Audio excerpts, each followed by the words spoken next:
Usa ka pagtuo, usa ka tingog, usa ka katawhan.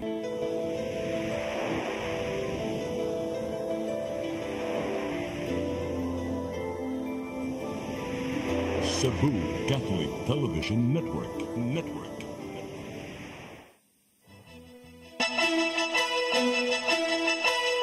Uluhan sa mga balita sa Sayri 47. 13 ka mga balay ug kapilya na sunog sa Tayud Konsolasyon kagabi.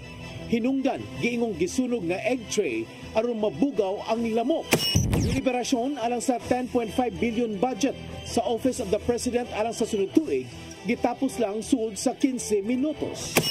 70 anyos nga Korean national napalgang patay sud sa iyang gipuy-an sa pahak dakbayan sa Lapu-Lapu.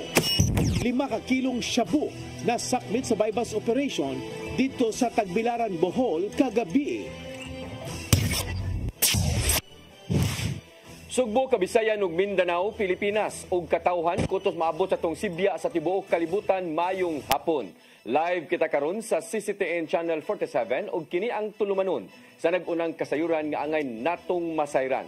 Sa nga ni Attorney Danica Caballes, ako si Dennis Tabar ug kini ang Sayri 47.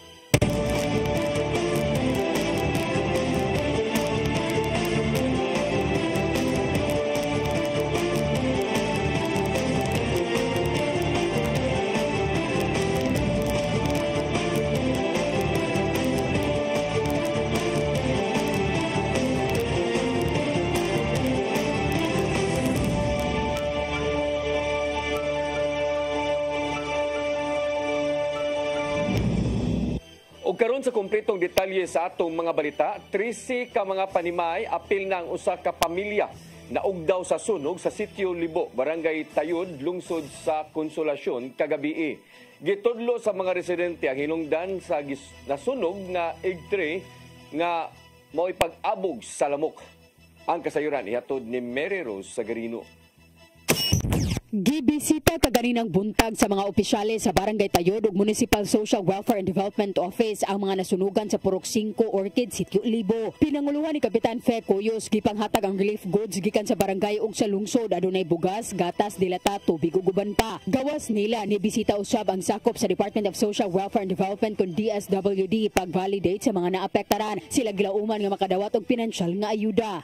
So kami sa barangay naninguha sa mga makatampo gihapon mi makahatag mi og financial assistance sa mga nabiktima. Moabot sa 14 ka pamilya o 45 ka individual ang naapektaran sa sunog pasado alas 7 kagabi. Naog daw ang 13 ka panimay, lakip na ang kapilya sa sitio. Nagpadayon pa ang investigasyon sa Konsolasyon Fire Station sa hinungdan sa sunog. Apan gitudlo sa mga residente nga hinungdan ang gisunog nga egg tray sa ilang silingan aron unta mapahawa ang mga lamok.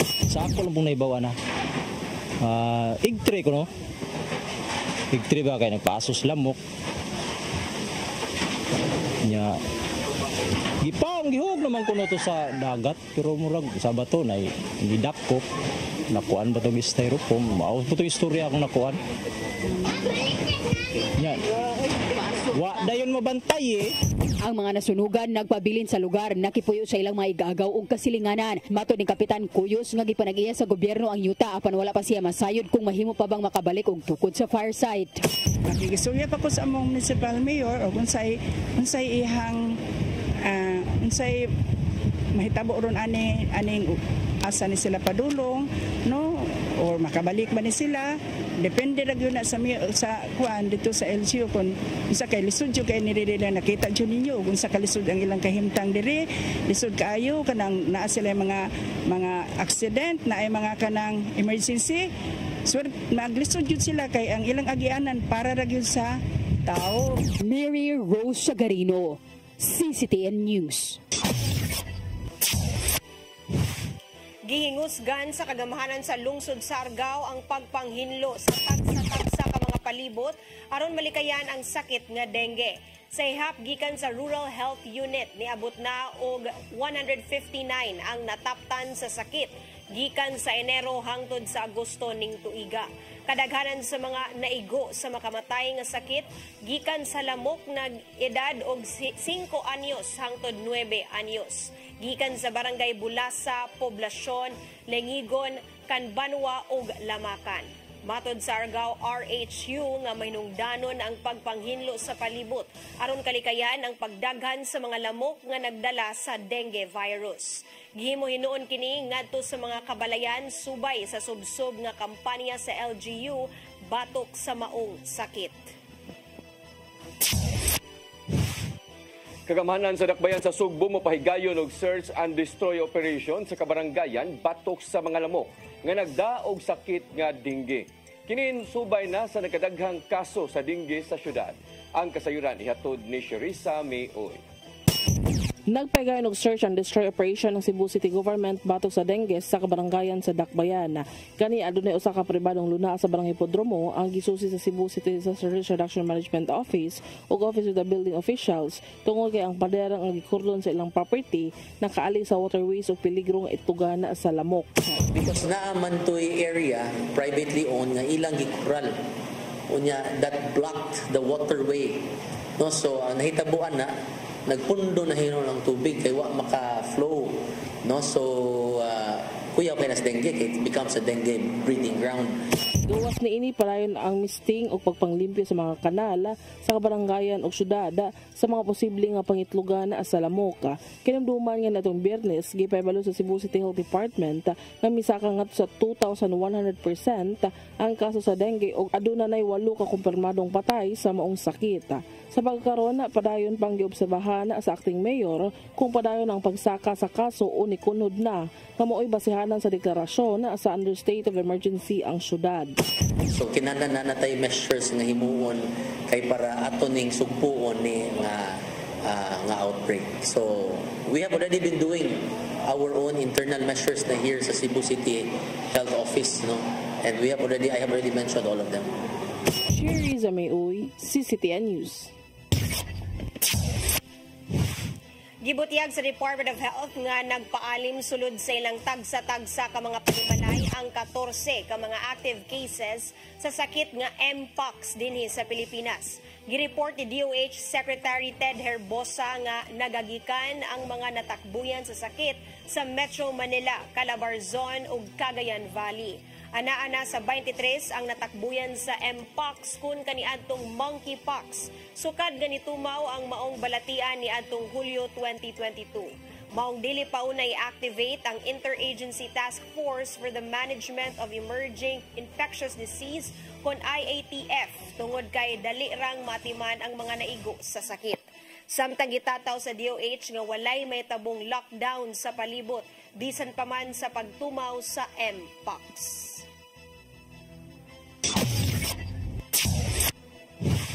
Samtang PhilHealth 7 mag-agad ra sa mando sa nasudnong kagamhanan kung ipatuman ba ang dugang contribution sa ilang mga miyembro. Kini ang nahimong tubag ngadto sa grupo sa mga magpapatigayon sa nasod kinsa mihangyo nga ipahunong una ang pagsaka sa iyang premium rate. Ang kasayuran ihatod ni Gian Navarro. Igo lang mag-agad ang Philippine Health Insurance Corporation kon PhilHealth sa Central Visayas sa mamahimong mando sa nasudnong kagamhanan bahin sa pagsaka sa premium rates. Kini ang nimong tubag pinaagi sa Regional Vice President nilang si Marjorie Cabrieto bahin sa hangyo gikan sa Philippine Chamber of Commerce and Industry. May kalabutan kini sa kikabalak ang pagsaka sa premium rates kon contribution sa mga miyembro ngadto sa PhilHealth. Gani nagkanayon ang Universal Healthcare Law kung RA 11223 nga kinanang isaka ngadto sa 5% ang premium rates sa tuig 2024 ug 2025. Sumapa ni Cabrieto nga mosunod na sila kung ugaling mahukman man sa presidente nga ipahunong ang pagsaka sa premium rates. And we are waiting actually. Kami naman, we just implement. And whatever decision or the actions by our president, then we will follow. Sa gitunol nilang ihap, gipatuman ang campaign 100% nga umento sa pipila ka benefit packages sa PhilHealth ngadto sa ilang mga sako. Samtang ana sa campaign 5 billion pesos ang claims nga gibayad sa PhilHealth 7 ngadto sa mga tambalanan ning tuiga. Gitaho usab ni Cabrieto nga lauman karong fourth quarter ning tuiga ang laing aumento no sab sa package rates sa PhilHealth. It was mentioned by our President and CEO, Emmanuel Ledesma, and there will be another round of adjustment of increase this last quarter. As to the percentage, dili pa kami specifically inform you kung ano. Nakita usab ni Cabrieto nga bisan pa man og madugangan ang premium rates nga bayaran sa matag miyembro, bawion ra usab sa mga dakong benepisyo nga mahimong mapaimuslan sa mga miyembro kung galing ma-ospital man siya o di baka ang iyang pamilya. Ang hemodialysis, it's really a big relief, no, to our members. Nakita nato gini kataas gid, no, taas gid ang aton nga mga claims reimbursement sa hemodialysis. Before from 90 nag 114, sa karon nag 156 sessions na siya. Ian Navarro, CCTN News.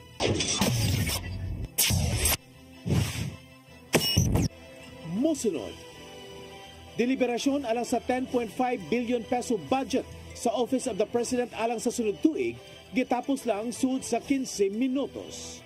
Kanaog daghan pang mga balita sa pagbalik sa Sayre 47.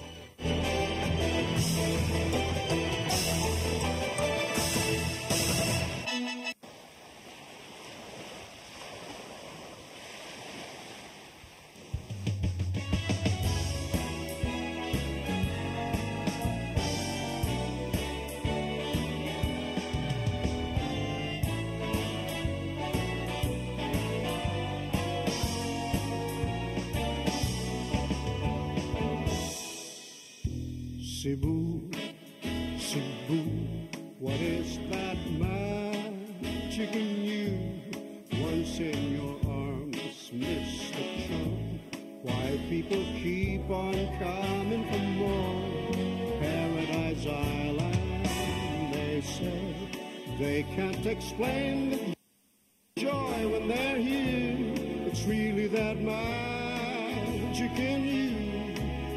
You beautiful island, Cebu, Cebu, Cebu.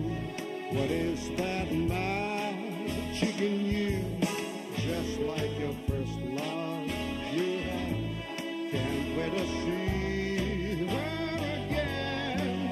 It's such a love affair. You can shake it off your mind. Cebu, Cebu, you irresistible you. When they are about to leave from you, I bet your feeling it's on the air. But when they pack the things to see you again, they say, what a day. Cebu, Cebu, what is that magic in you? Once in your arms, Mr. Chum. Why people keep on coming for more? Paradise Island, they say they can explain the joy when they're here. The magic in you, beautiful you, irresistible you.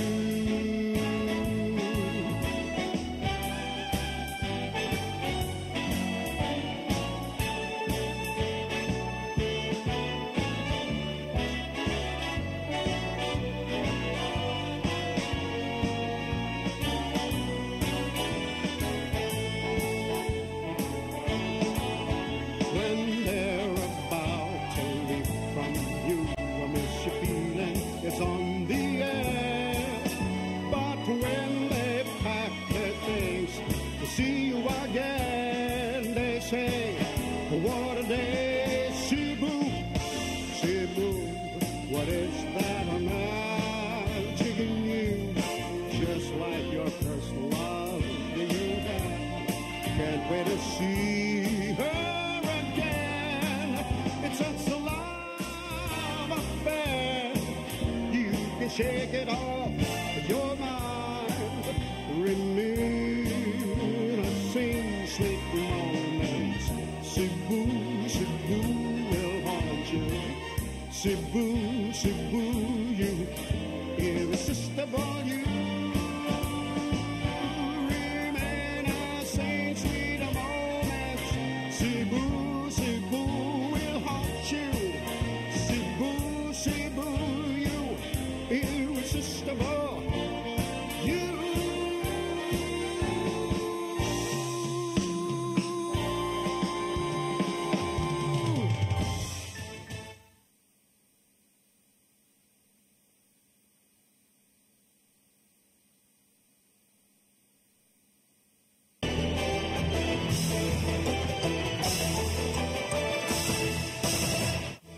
Balik sa ato mga balita, Office of the President nakapalabang sa budget sa deliberation sa Kongreso sudlang sa 15 minutos.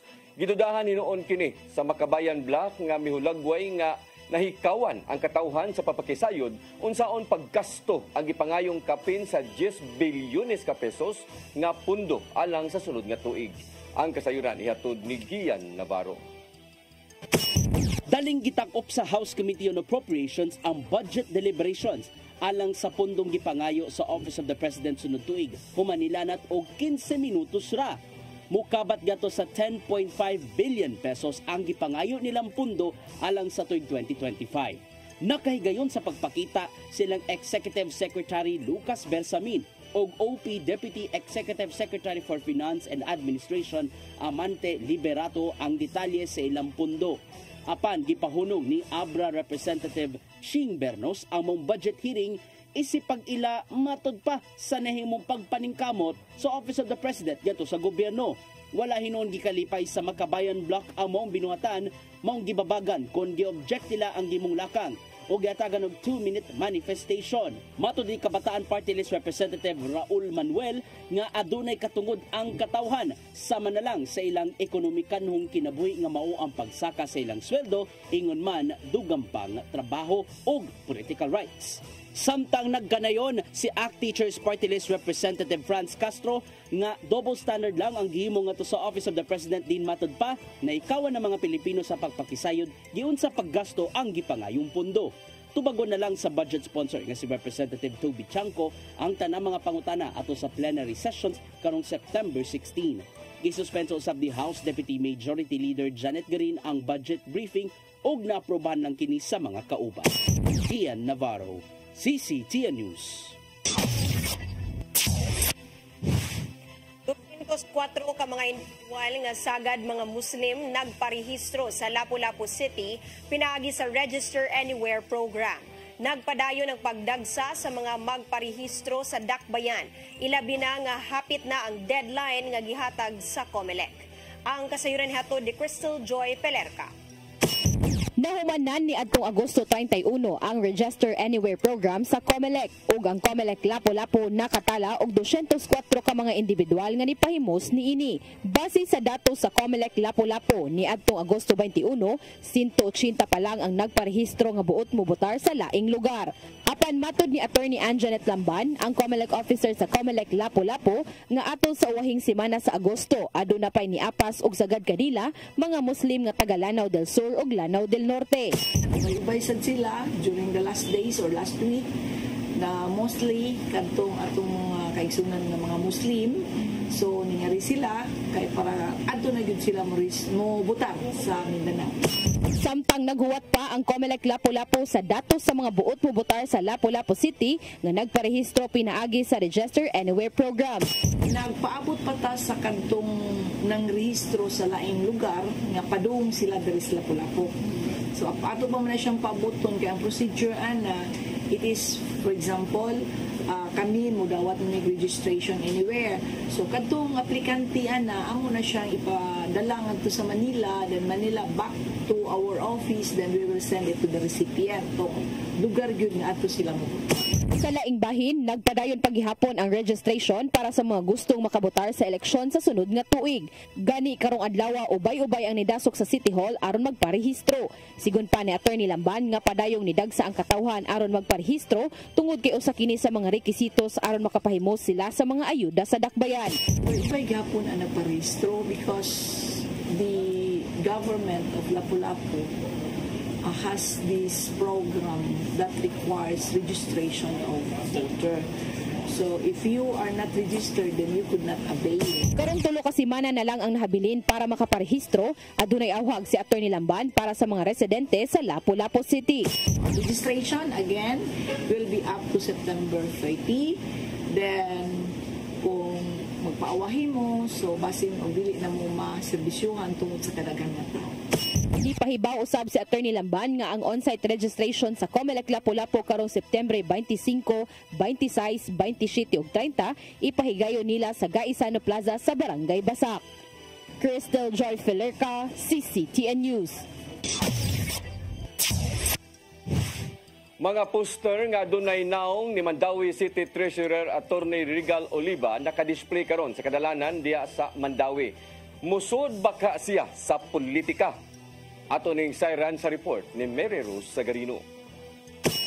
Naka-display sa kadalanan sa syudad sa Mandawi ang poster nga adunay naong ni Mandawi City Treasurer Attorney Regal Oliva. Tungod niini adunay nagtuo nga mosud siya sa politika. Sa ninglabay nga mga interview sa ato sa isyu nga siya ibalhin sa Department of Finance sa Navotas City, si Oliva nakasulti sa posibilidad sa pagdagan isip opisyal sa gobyerno. Nasulti pa niini nga iyang atbangan si Congresswoman Imari Lolay Papuano Dizon kinsa iyang gipasangilan nga mao'y nagpaluyo sa request sa iyang transfer. Sa karon nga papahayag ni Oliva sa iyang Facebook post, nagpasalamat kini sa mga tawo nga nagpaluyo sa pagdisplay sa poster. Apan matod niini nga mas epektibo siyang makaserbisyo sa gobyerno pinaagi sa pagpadayon sa iyang trabaho sa professional public service. Asoy ni Oliva nga ang iyang pamilya aduna nay ligasiya sa financial sector. Iyang amahan og igsuong babay mga banker samtang iyang inahan usasab ka treasurer sama niya. Dugang pa ni Oliva nga ang iyang panahon sa pagtubag sa tawag sa pagserbisyo sa mas taas nga kapasidad mahimong maabot kung husto na ang higayon. Mary Rose Sagarino, CCTN News. Legal team ni suspended Cebu City Mayor Michael Rama na alarma sa pag-leak sa impormasyon nga dunay laing suspension order nga ipagawas ang ombudsman batok sa ilang kliyente. Ang maong impormasyon gipahibaw ato sa tigom sa mga kapitan sa South District. Ang kasiran hatod ni Shariza May Uy. Naalarma na ang legal team ni Cebu City Suspended Mayor Michael Rama sa gingon pag-leak og impormasyon na gikan sa buhatan na sa ombudsman sa gingong suspension order o desisyon niini ngadto sa publiko. Tungod niini miduso og motion for necessary investigation si Attorney Joselito Bayna batok sa usa ka individual ang gingon mao nagpakatap og sayop nga kasayuran sa gingon lain usab nga suspension order batok ang suspended mayor. Sigon nga nadawat nga impormasyon sa kampo ni Rama nga nitabo ang pagpahibalo sa maong individual atol sa gipatawag nga panagtigom sa mga kapitana sa South District ni atong Biyernes. We asked the Ombudsman to clarify kung unsa gyud na katinuod and how that person gained access, and then we asked the Ombudsman to conduct the necessary investigation and naana na sa ombudsman kung iyang kasuhan katong tawana or dili, no? Sabi sa Attorney Michael Rama nga dili kini mao ang unang higayon na may pakatap og false information ang kampo sa individual kagingon adunay koneksyon sa ombudsman human gidungog nga niadtong Abril 30 adunay nag-ung-ung nga suspension order si Rama. Tuod man ni atong Mayo 8 ni gawa sa suspension order sa mayor ug uban pang laing 7 opisyales sa City Hall tungod sa wala pagsweldo sa mga kawani sa City Hall. Una siya, that's the reason why we really have to emphasize that these practices of leaking information from this confidential information from these very important institutions should not be normalized because that is highly irregular. Mura gyud na, we want to remind the public that this is not a normal occurrence. Kanang moingon nga basig na ay connection dito sa ombudsman. Anomalous na. Ikabalakan sa anak ni suspended mayor nga maugpadayon ang maong pag-leak sa impormasyon na gikan sa ombudsman o ubang ahensya maapektuhan ang integridad sa maong buhatan. Shariza May Uy, CCTN News. Commission on Human Rights miabag ngadto sa mga tinun-ang biktima sa gingong pagbinastos o sa kamagtutudlo sa dakbayan sa Sugbo. Subay kini sa kabalakang naangkon diin nahitabo ang maong insidente sud sa tunghaan. Ang kasayuran ihatod ni Gian Navarro. Gikabalakan sa Commission on Human Rights ang gidangatan sa duha ka mga lalaking tinun-an kinsang biktima usab sa gingong pagbinastos sa ka magtutudlo dinhi sa dakbayan sa Sugbo. Daling nakigalayo ng CHR-7 ngadto sa mga kabanay sa maong mga tinun-an alang sa motu proprio investigation o ba ng PNP sa Central Visayas. May numdumang gireklamo sa maong mga tinun-an ang magtutudlo sa Don Vicente Rama Memorial National High School diya sa Barangay Basak Pardo nga gingong namaag kanila humanwa mipakita sa ilang abs sa nimong investigasyon sa barangay ug sa kapulisan nasuko ang magtutudlo. Humanwa ni sugot ang 14 anyos og 17 anyos nga estudyante sa pabor maong nipaak kini sa abaga. Gisaway sa CHR ang malaway nga binuhatan sa physical education teacher sulod mismo sa eskwelahan. Kapindwa ka semana na ang nakalabay. Gialarmahan nila kini sanglit responsibilidad man sa mga magtutudlo ang kaayuhan alang sa mga estudyante. Abagan sa ahensya ang mga tinun-an ug ang ilang pamilya samtang abligyapon sila aron makapadangat ang ubang mga nabiktima sa maong magtutudlo. Giduso na sa kapulisan ng kasong child abuse batok sa PE teacher o gila kini sa CHR tungod sa paspas nga pagresponde. Gisusin usab sa Department of Education 7 ang binuhatan sa magtutudlo alang sa posibleng silot nga ipahamtang.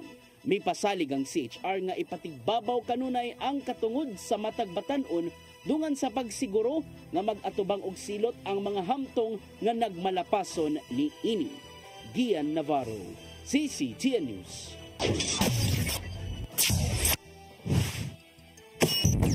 Musunod, 70 anyos nga Korea National na palgang patay sud sa iyang gipuy-an sa pahak dakbayan sa Lapu-Lapu.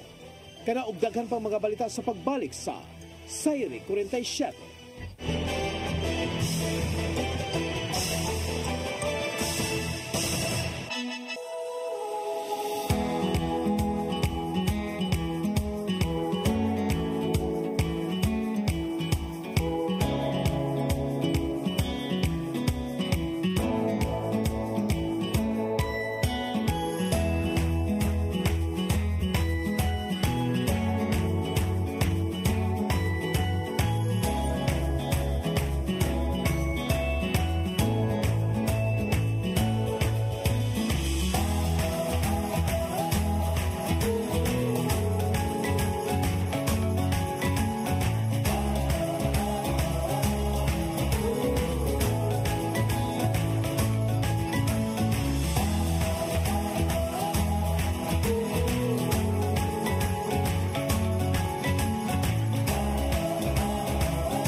Discover the beauty of the Philippines.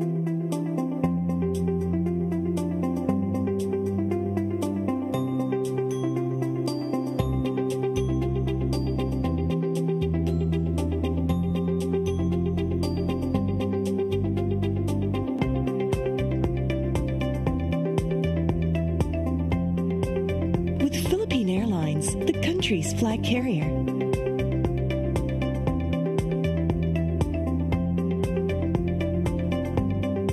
The airline that lets you feel the warmth of the nation.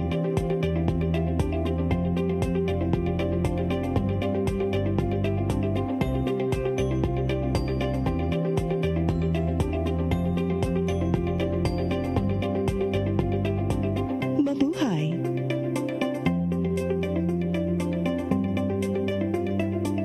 Na barangay chairman o kagawa, di hahaba rin kapalpakan nila. Eh kung may matitino, mapuputo talaga yung katinoan. Lumalangap ang hindi magagawa ng PNP. Ang umamin na sila ay failure. Liglig, siksik at umapaw na kuro-kuro na may kasamang kirot at kawanan. Ano ngayon? Kasama ang bago niyong paboritong tandem, Ninyo, Bonito at Chongke Bench. Ano ngayon? Ano ngayon? Ano ngayon? Miko George! Oh, ako? Naon sa maning tanawan niyo? Kalma kalma lang. Kalma lang ni Godido. Siya Godido. Wala mo sa susili. Sa'yo na. Oh, kano sa ka mo mabutan? Murag mao siguro na inyong hiwat, ha? Oh, pagtagsa mo ni.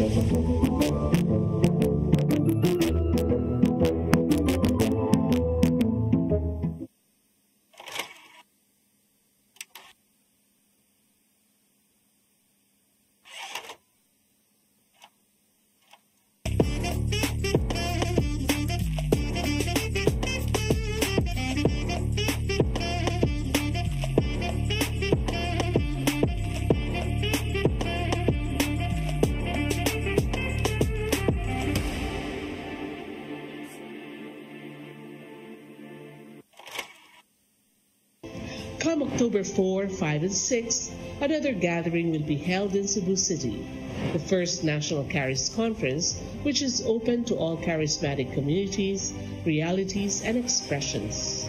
Hosted by the Brotherhood of Christian Businessmen and Professionals, the event will have interesting workshops and topics to help us grow in our various charismatic gifts and charisms. Watch out for more details about this event from our host BCBP in the coming days. Meantime, let's be ready to join these gatherings and pray for the outpouring of the current of grace in the Philippines.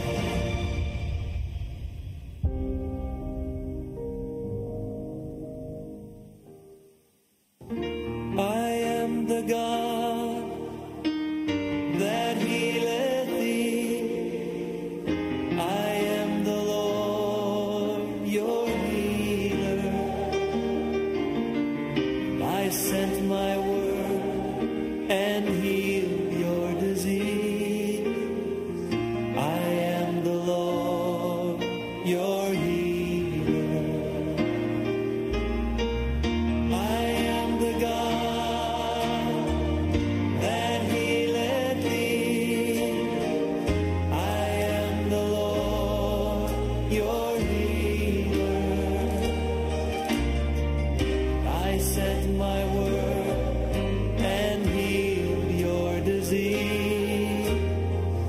I am the Lord, your healer. I am the God that healeth thee. I am the Lord, your healer. I sent my word and healed your disease. I am the Lord, your healer. I am the God that healeth thee. I am the Lord, your healer. Ang kinabuhi puno sa hagit. Sugpin na ka, Dri, ha? Ay, pag-inarte! Magdita ka! Puno sa pangutana. Bata pa gani ka kayo? Nagpuyab-uyab na ka? Kinsa man ang mukhang masakitin nato din ay karoon na kinsa! Kung si buti mo'y pasabot, Daddy. Puno sa luha. Pagpili pa. Ako nga imong anak o kanay imong mga babae. Kasuko. Yung nananado pa. Ano itang ka ni Papa? Apan bisan mangit-ngit pa ang imong kalibutan, aduna pa'y nagpahiping kahayag. Aduna ka pa'y kasundungan. Mga laman, hanap na. Dear Tatay, Tunog na unlod na. Nganong handungan. Wailaing paagi aron masabtan nato ang Biblia. Kinahanglan nga doon na tayo relasyon kang Jesus. Hangtod sa layan natong panaguban, daghang salamat. Shalom. Tunog na unlod na.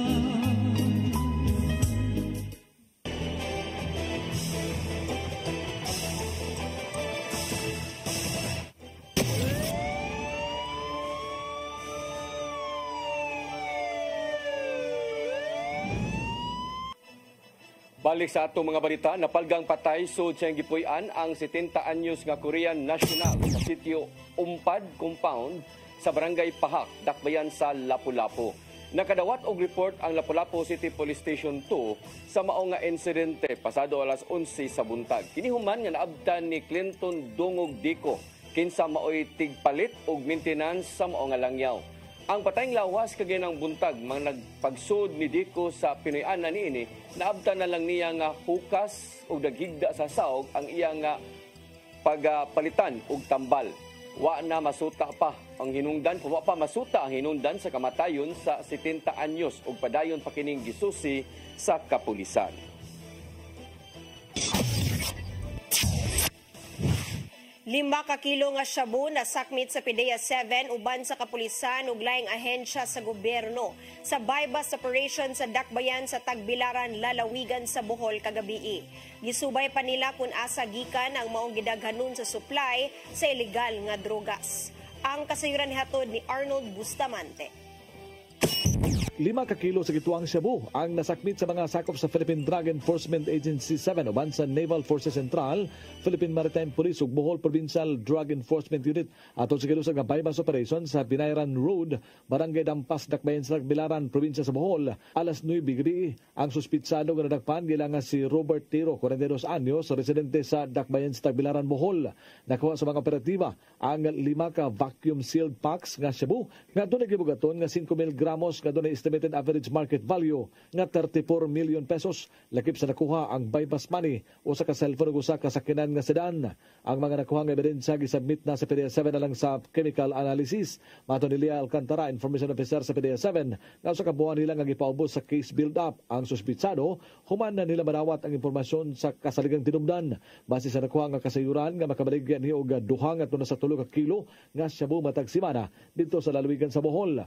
Follow-up operation matod pa kini niadto nga malampuson nila nga anti-illegal drug operation sa Marigondon, Dakbayan sa Lapu-Lapu niadto Agosto 8, 2024. Din 2 ka kilo sa gituang shabu ang nakuha gikan kang Mark Ninyo kalinyahan nga iyang pagumangkon. Wala lang una mohatag pagdetalye sa Alcantara kung nasa gikan among supply sa illegal nga drugas. Ilabi na nga daghan ang nakuha gumikan kay nagpadayon pa ang ilahang pagsukit-sikit niini. Gibutang ginoon ni Alcantara nga si Tiro bago pa nga nailhan nga nalabigit sa illegal nga drugas ug wala pa sila record niini. Sa pangutana kung nganong ingon ana kadako o kadaghan sa illegal nga drugas ang naabot sa lalawigan sa Bohol, mato ni Alcantara nga ang maong probinsya giilaw na usab nga transshipment point sama sa Sugbo. Gawas nga gianan kini sa supply sa illegal nga drugas, daghan usab ang customers tungod kay usa ka tourist destination namong lalawigan.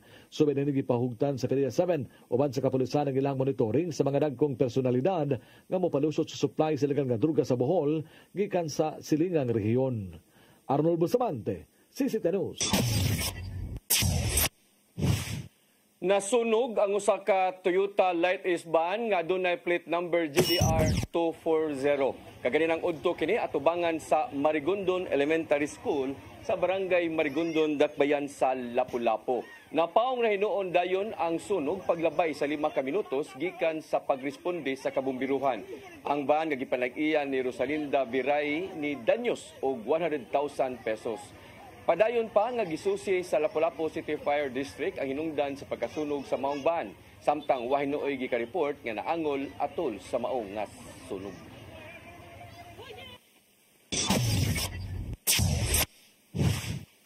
Mao kadto naglangkob sa atong mga balita sa Sayre 47. Ako si Dennis Tabar.